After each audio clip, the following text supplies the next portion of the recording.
Okay. As you know, my name is Fayçal El-Khoury. I was born in a small town in northern Lebanon called Sharbila. And I could tell you, I am raised in a church. My parents migrated to Venezuela, and my grandfather, who was a priest for 68 years, he took care of me until the age of 14. I did my elementary school and my high school in a small school in northern Lebanon, but my professors noted that my capacity in mathematics, in physics, and in writing Arabic poetry. So they advised me to go to a better school. I graduated with distinction, and at the age of 17 and few months, I was called to do my military service for 1 complete year. At that time also the civil war started, the Lebanese army divided, and then decided to come to this beautiful country to continue my study and looking for a better future. And thanks Canada for accepting to welcome me.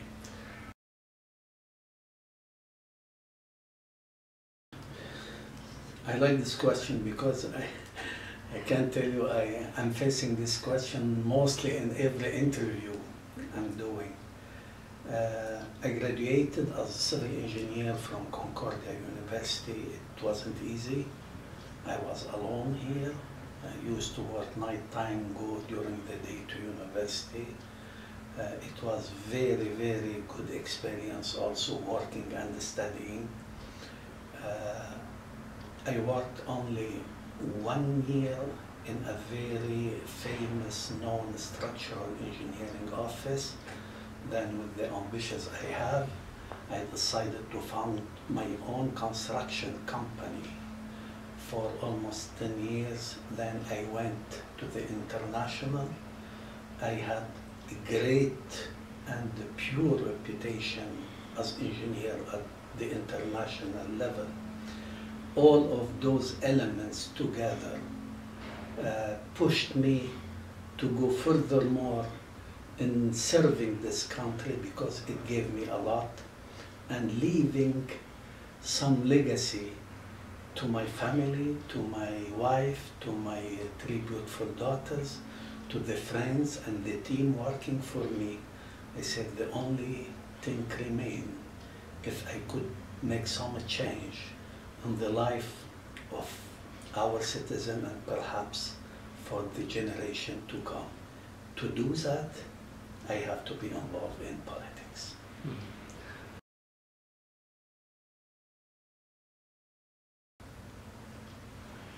You know, politics is not easy.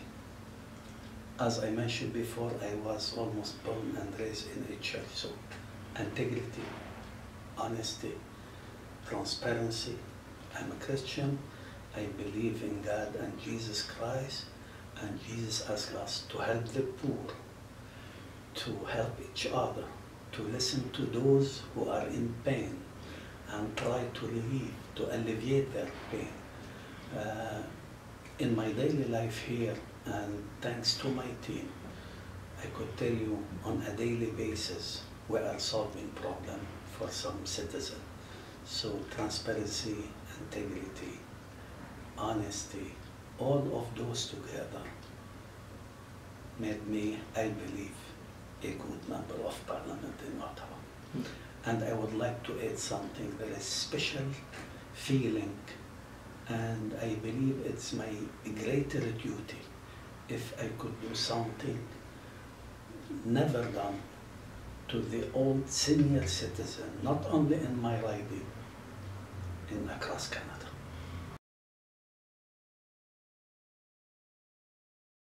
As you know, the presence of the Lebanese community here in Canada is great.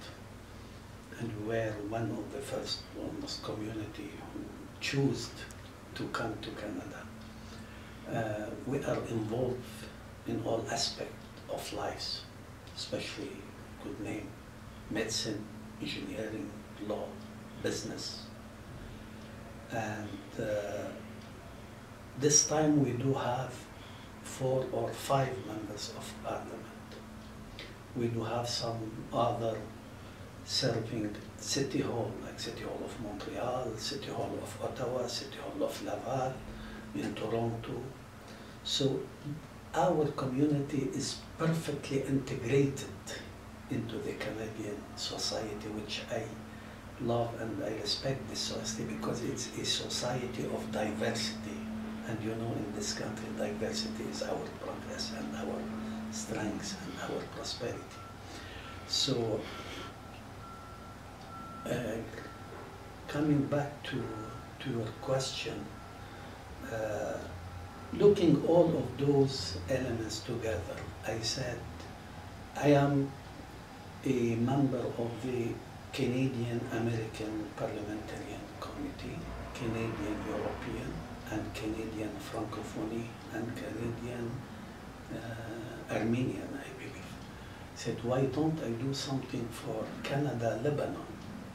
And thanks God, due to my good relation with my colleague at the chamber, anyone I asked to join, the answer, most of them, I could tell you 9 out of 10, they accept. We do exceed the required numbers in order that this committee to be recognized at the House of Commons. The minimum requirement is to have 50 members from all the political parties within the House and the Senate. We do have, I believe we will exceed 80 to 85 members from all political parties, and we do have 3 or 4 senators joining us.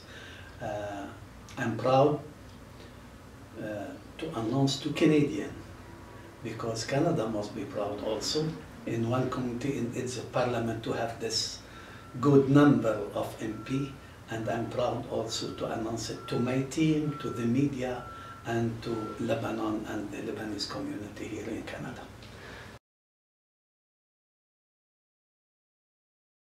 I would like to seize also this opportunity to thank the Foreign Affairs Minister of Lebanon, His Excellency Gibran Basir. I received a special invitation asking me to go and participate in a diaspora conference that will be held in Beirut from 5 to 7 of next month, May. I will be speaking at the conference. I have attended it before, and I would like also to thank him because last Monday I was honored by his political advisor in Canada at Chateau Laurier, officially, with the presence of more than 16 ambassadors and the Speaker of the House and most of the distinguished personality of the Lebanese community in Quebec.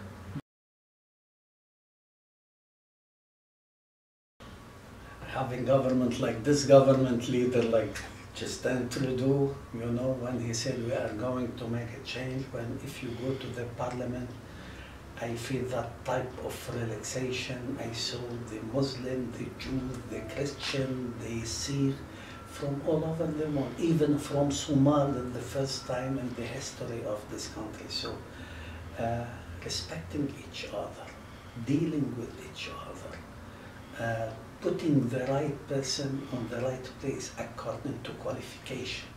Not because he is from this religion or from this political party, we have to give him some degree of favoritism. No. If he is qualified for the job, let's hire him. And I could tell you, and Madame Jocelyne Gertin here could confirm to you that we are serving people. They were working actively against us during the election, and it's a pleasure to serve them. So by having this and by letting understand every one of the people or of the individual who lives in this country, who choose to live here, that he must act and behave as the ambassador of the country he came from and to do his business in this type of way.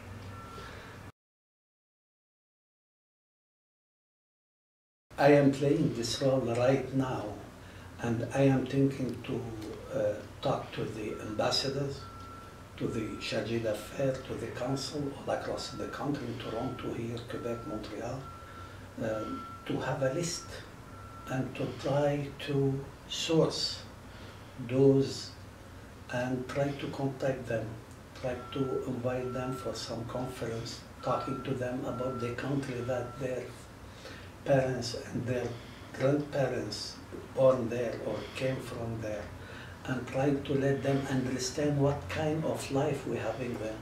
We are like them. They should be proud to have some souvenir about that country, testing our food, seeing that how we succeed in this country, and we need them and we need their help in order to go further.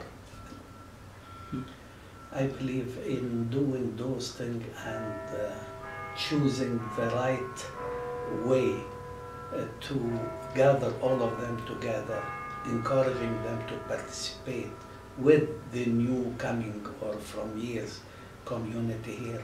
I don't think we'll have difficulty in bringing them to our side.